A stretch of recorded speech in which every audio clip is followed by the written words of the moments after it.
The morning sun touched the busy streets as people rushed toward First Unity Bank. Men in suits argued about who came first. Women fanned themselves, tired of waiting in the heat. The smell of dust and impatience filled the air. Among them sat an old woman on the pavement, wrapped in a worn shawl, holding a small nylon bag close to her chest. People passed by without looking twice.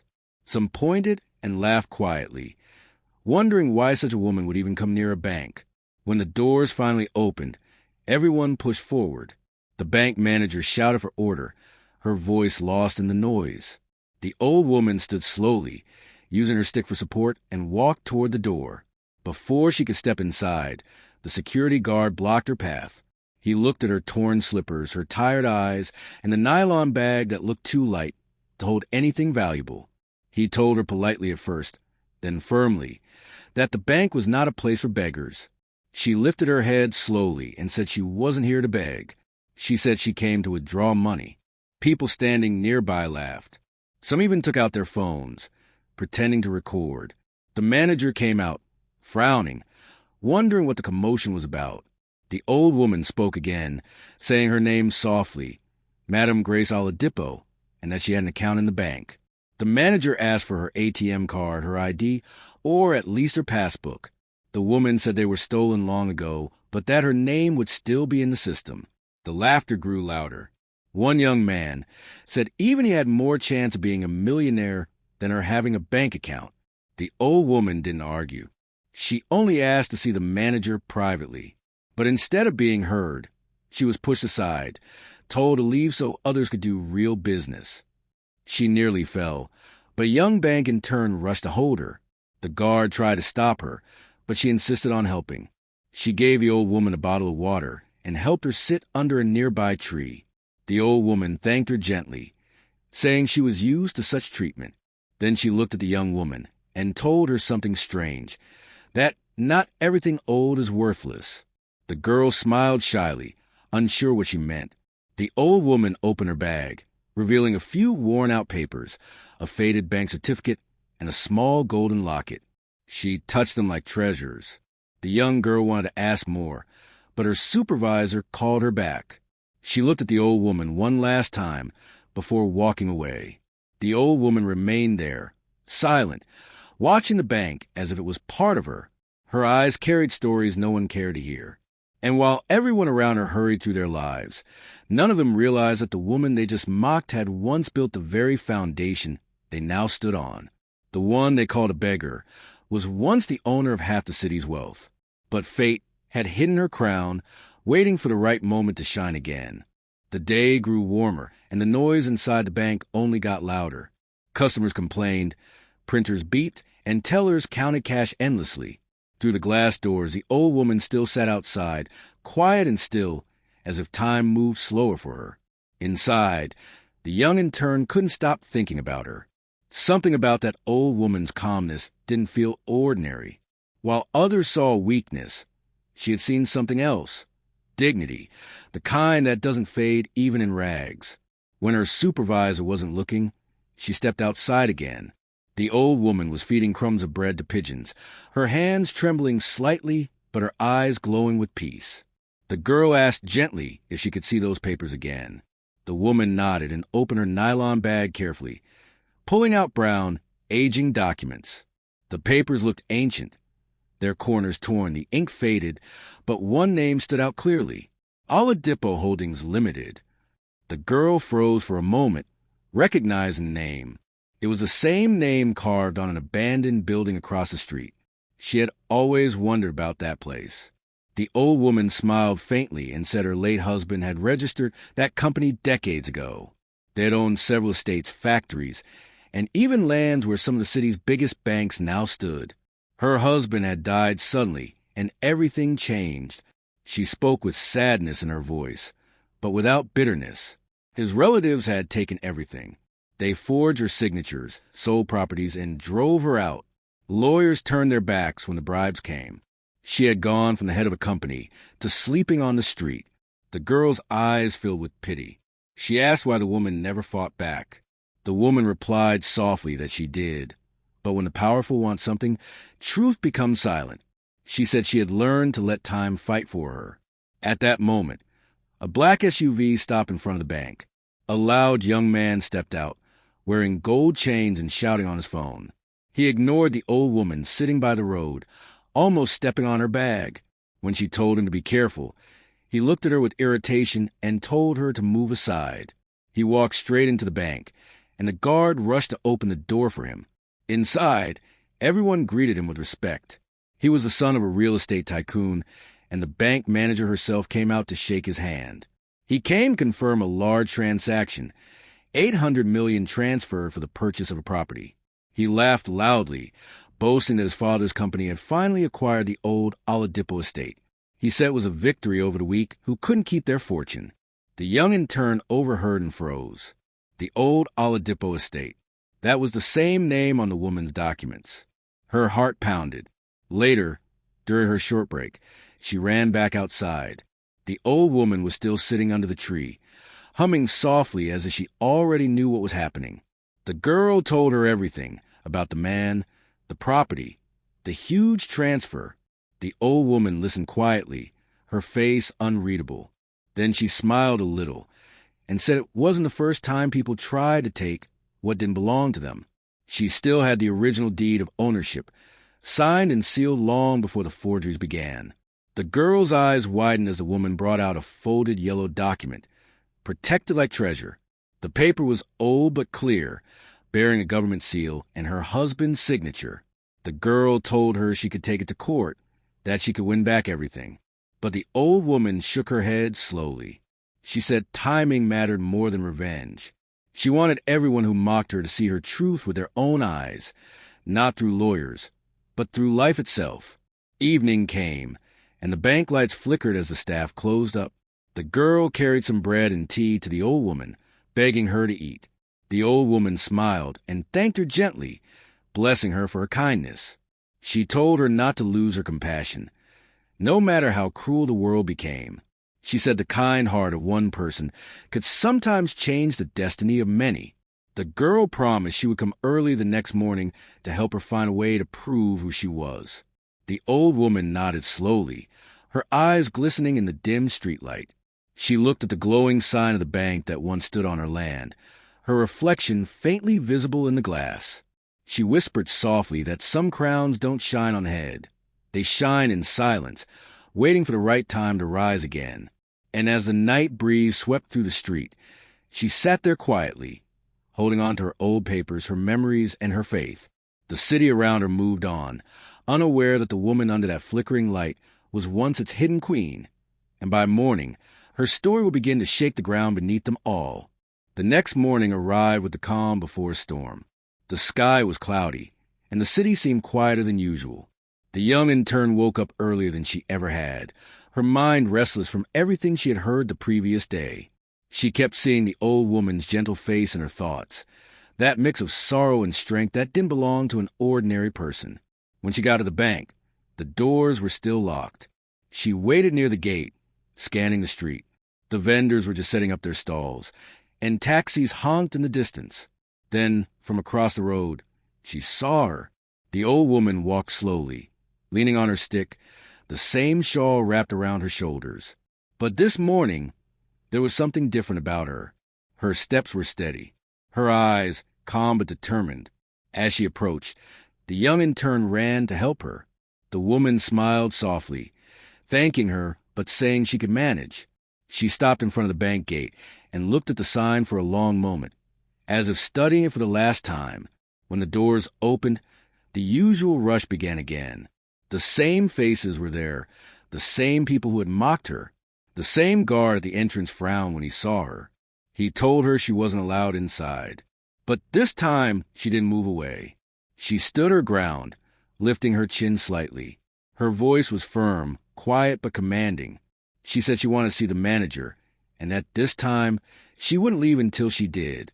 The crowd murmured. Some remembered her from yesterday and laughed again, whispering that the old woman had come to continue her drama.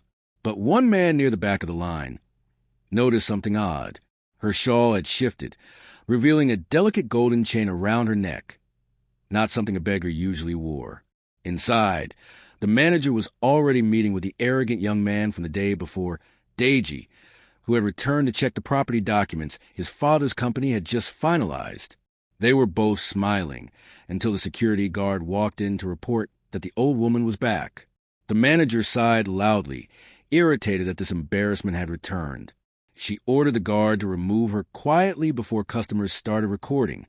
But before he could reach her, the young intern stepped forward. She spoke firmly, saying the old woman wasn't causing trouble. She only wanted to verify her name in the system. The manager frowned, warning her not to interfere, but something in the intern's voice caught the attention of others. Even Deji glanced up, curious about what was happening outside. The old woman reached into her nylon bag again and brought out the faded deed, holding it with both hands. Her voice trembled slightly as she said that before anyone pushed her away again, they should at least look at one paper, one truth that time had not erased. The guard hesitated. The intern quickly took the paper and walked it to the manager's desk. The room went silent as she unfolded it. The paper was old but official, stamped and signed. It bore the government seal and clearly stated the ownership of the Oladipo estate, the same property the Olamra Wages had just purchased. The manager's eyes narrowed. She compared the document number with the copy Deji's father had submitted the previous day. Her fingers froze halfway through the check. The two numbers didn't match. For a moment, she said nothing. The air inside the office grew tense. Deji leaned forward impatiently, asking what the problem was. The manager hesitated again, then said quietly that there might be a discrepancy in the property records. Deji laughed it off, saying that couldn't be true. His father had lawyers and government approval, but the old woman's name on the original document was undeniable. It was her husband's signature beside it. Everything was there, the history, the registration, even the bank stamp from decades ago. When she was finally allowed inside, every step she took echoed through the hall. The customers stopped talking. Even the guard lowered his head, ashamed. She walked past the counters slowly, stopping in front of the manager's desk. The manager asked her politely to sit down, suddenly unsure how to speak. The old woman didn't sit. She looked around at the same people who had mocked her the day before. Then she spoke softly, her voice trembling not with weakness but with memory. She said that the land the bank was standing on once belonged to her family.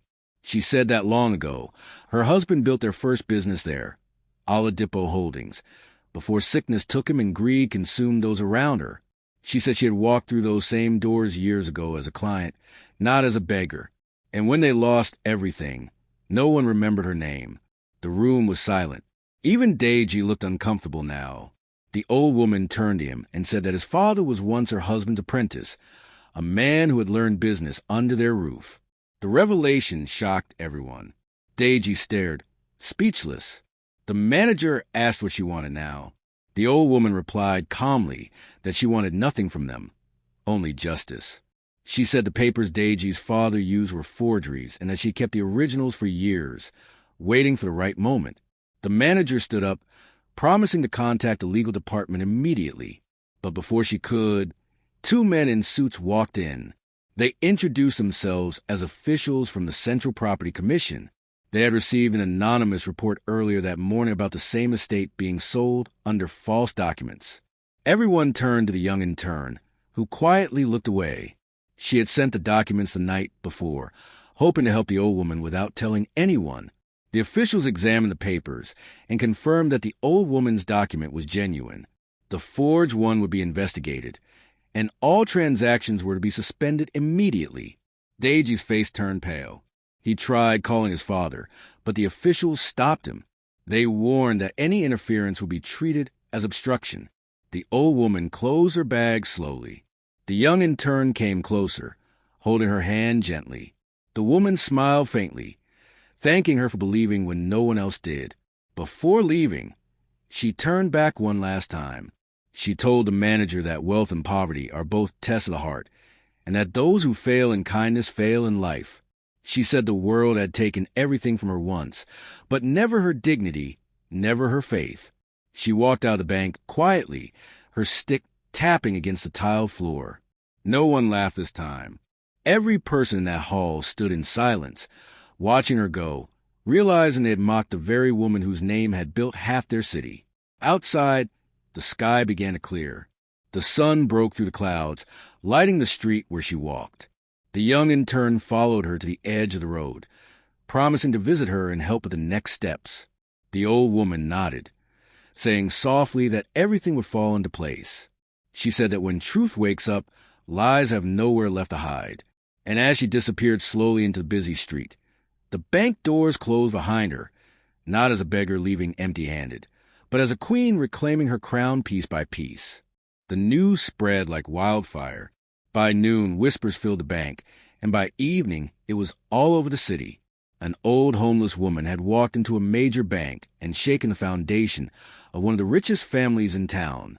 At first, people thought it was just another rumor, but when photos surfaced, a frail woman in a faded shawl, holding a stack of old documents, the story began to take a life of its own. Reporters wanted to know who she was, where she came from, and why no one had ever heard her name before. At the bank, things were no longer normal. The manager was summoned by the head office to explain how a homeless woman could possess documents more legitimate than those approved by their system. Every eye inside the building carried guilt, especially those who had laughed the loudest. The young intern kept her distance, quietly relieved that justice had started moving. Yet part of her feared what might happen next. She knew the Olamri wages were powerful, the kind of people who didn't lose without a fight. At the Olamri mansion, chaos had broken out. Deji's father, Chief Olamri, stormed into his office with anger that shook the walls. He had just received a call from Property Commission, ordering a halt on all his transactions related to the Oladipo estate. His voice echoed through the hallway as he demanded an explanation from his son.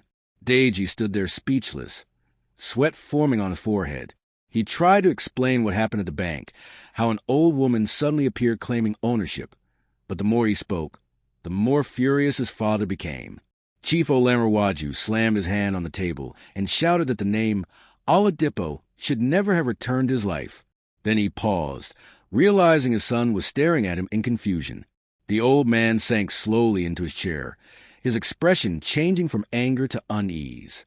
For years, he had buried a secret, a past he had hoped would never be uncovered. He had indeed been the apprentice of the late Mr. Oladipo. Back then, he was a simple clerk, trusted with documents and records. When his boss died unexpectedly, he saw an opportunity. He joined forces with the family's corrupt lawyer and forged papers that transferred the estates to his name. He justified it to himself, telling his young wife that he was only taking what destiny owed him. But now, decades later, destiny had come to collect. As he sat there, his hands trembled. His son kept asking what he meant, but he didn't answer. Instead, he called his lawyer and demanded to know how the investigation had started. The lawyer stammered, saying someone from the bank had leaked documents. The chief ordered him to fix it, whatever it took, before the media made it worse. By the next morning, the city's top news channel aired the story under the headline, "Mysterious woman claims ownership of multi-million property. Investigation confirms documents authentic." Crowds gathered near the bank to catch a glimpse of her, but she was nowhere to be found. She had disappeared quietly after leaving the bank, just as she had come. The young intern searched the streets, asking vendors if they'd seen her. Some said she went toward the bus station. Others said she had taken shelter at a small church nearby. After hours of searching, the girl found her sitting quietly on a wooden bench behind the church, staring at the morning sky. The shawl still covered her shoulders, and beside her lay the same nylon bag, her entire life packed in one place. The girl told her about the news, about how everyone was now looking for her. But the old woman smiled faintly and said not all attention is worth celebrating. She said truth didn't need applause. It only needed recognition. The girl begged her come forward to speak on television and reclaim her name publicly. The woman shook her head, saying her time to speak would come, but not yet. She wanted those who laughed to first taste the silence of shame. Back at the Olamri mansion, Chief Olamri's lawyer called in panic. The commission had summoned them for questioning. Evidence had surfaced proving the original land titles were forged under his supervision. If proven guilty, The company's assets could be frozen. Deji tried to calm his father, promising to handle the press. But the chief's mind was far away, lost in memories of the woman he had wronged. He remembered her kindness, her husband's generosity, the trust they placed in him. He had betrayed them both. That evening, as the sky turned golden, he drove himself quietly to the old bank branch where it had all begun. When he arrived, he saw her sitting again on the same spot she used to occupy, the old woman everyone once ignored. He stepped out of his car slowly, his heart heavy. She turned her head and looked at him for a long moment without saying a word. Her silence was louder than any curse. He finally spoke, his voice breaking. He said he never expected life to circle back like this. He said he thought time had buried everything, but it hadn't. He tried to explain, to justify, but the words sounded empty even to him.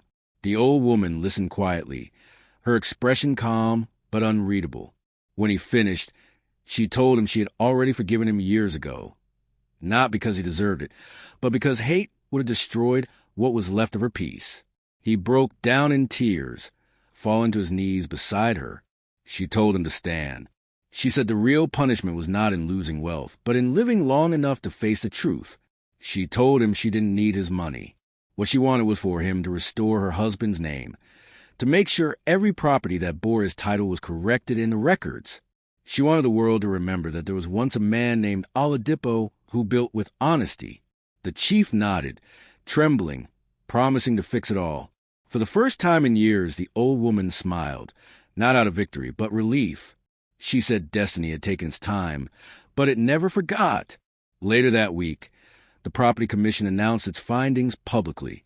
The old Oladipo estate was officially reinstated under the rightful owner's name. The Lamry Wages Company was fined heavily, and several of their projects were frozen pending review. The story became a symbol across the country, a reminder that truth might bend, but it never breaks. At the bank, everyone who once mocked her now spoke her name with respect. The manager personally wrote a letter of apology, and the young intern was commended for her courage and integrity. When the reporters finally found the old woman again, she refused to stand before the cameras. She told them her story wasn't for fame, but for faith.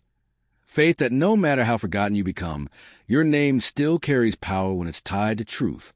She asked them only to tell people one thing, to never look down on anyone, because tomorrow has its own eyes.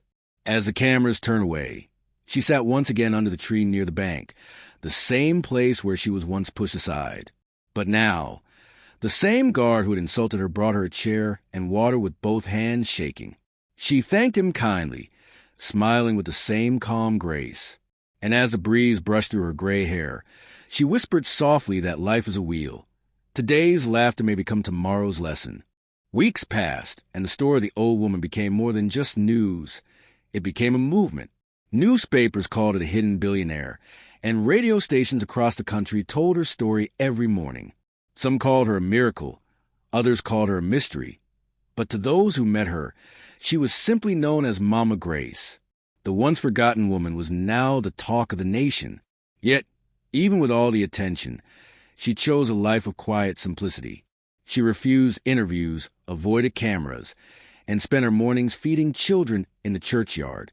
She still wore her old shawl, not because she had nothing else, but because it reminded her of where she came from. At the bank, the young intern who had helped her received a special award for compassion and integrity. She was offered a permanent job and a scholarship to further her studies. But what meant more to her was a friendship that had blossomed between her and Mama Grace. Every evening after work, she would visit her, bringing fruits and listening to her stories. One evening, as the sky burned with shades of gold and red, the young woman asked Mama Grace why she had chosen to live so humbly after regaining her wealth. Mama Grace smiled softly and said wealth is sweetest when it no longer owns you. She said she had seen people destroy themselves trying to prove their worth, while true value comes from peace, not possessions. She then looked at the girl and said, "The world will test your kindness. Don't ever let it harden your heart. You may lose things, but never lose yourself." Meanwhile, the Olamrawaju family's empire was crumbling. Their reputation had fallen. Contracts were withdrawn, and investors pulled out one after another. Deji, who once laughed at the old woman, could no longer face the world. He saw the stories online. Photos of the same woman he had mocked now sitting with government officials and philanthropists advising on charity reforms. He felt shame like never before. For days he couldn't sleep. One morning, he walked quietly to the church where she often stayed. He found her sweeping the floor, her frail hands moving slowly but steadily. He stood at the doorway for a long moment before speaking. He told her he came not to ask for forgiveness, but to return what belonged to her.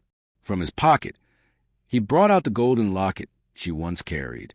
It had fallen when she was pushed at the bank weeks earlier, and he had kept it all along. He placed it in her hand, trembling. Inside the locket was a small photograph, her late husband and a little boy, their only child who died in an accident years before. She looked at it for a long time, tears quietly rolling down her cheeks. She told him she had forgiven him long, before he even realized he needed forgiveness. She said life has a way of humbling everyone at the right time. Then she told him something he never expected, that she didn't want his family destroyed. She said, "If I destroy you, I become like you once were. But if I lift you, I prove that kindness is stronger than greed." That day, she handed him a document, a foundation she was creating, one that would use part of her restored fortune to help widows, orphans, and young entrepreneurs. She asked him to help run it, under one condition, that every act must be done with humility and respect for the poor. Deji fell to his knees, crying. He promised to honor her trust and change his ways. Months later, the Oladipo Foundation for Hope was born. It opened small centers in rural areas to fund women's education and provide housing for the elderly. Across the city, people who had once mocked Mama Grace now spoke her name with reverence. The same security guard who had insulted her at the bank became one of the foundation's volunteers. He often told new workers that the greatest lesson of his life came from a day he misjudged a queen dressed like a beggar. Even the bank manager, once proud and dismissive, visited her to apologize personally. Mama Grace welcomed her warmly and said she held no grudges. She said everyone deserved a second chance, but not everyone gets it. The manager wept, promising to never treat anyone unfairly again. As months turned into a year, Mama Grace's help began to fade. She spent more time resting in the quiet garden behind the church. The young intern, now a rising banker, came to visit her daily, reading to her and ensuring she took her medicine. One peaceful evening, as the sun melted into the horizon, Mama Grace asked her to sit beside her. She handed her a sealed envelope and said, "Inside is a letter for the world, not for fame, but for truth." The young woman opened it after Mama Grace had fallen asleep and never woke up again. Inside, the letter read, "To those who judge me by my clothes, thank you. You reminded me that humility is invisible. To those who helped me when I had nothing, you prove that kindness still breathes in this world. And to those who turn their backs, may life teach you gently what I had to learn the hard way, that money can buy comfort, but it cannot buy character. Remember me not as a woman who was once poor or rich, but as one who refused to let pain define her heart. When you see someone in rags, remember you might be walking past a story greater than your own." The young woman cried for hours, holding her hand until the night grew cold. The next morning, the news spread once again across the nation. The woman everyone once ignored had passed peacefully in her sleep, leaving behind not only her wealth, but a legacy of mercy. The government later named a city library in her honor, the Grace Oladipo Memorial Library for Hope and Humanity. During the inauguration, Deji stood silently beside the young banker who had once saved Mama Grace from humiliation.